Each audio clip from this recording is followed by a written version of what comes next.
Pride destroys everything.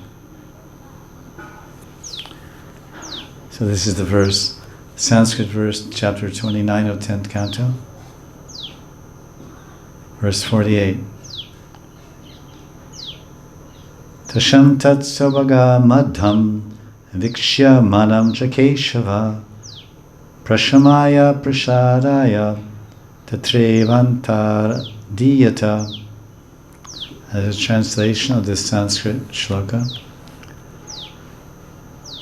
Sri Keshav, name for Krishna, seeing the gopis so very proud of their good fortune, wanted to take away their pride and show them more mercy, so he disappeared.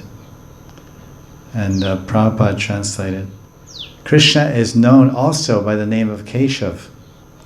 He could immediately understand that the gopis were proud, and that their pride was caused by their great fortune of enjoying Krishna personally.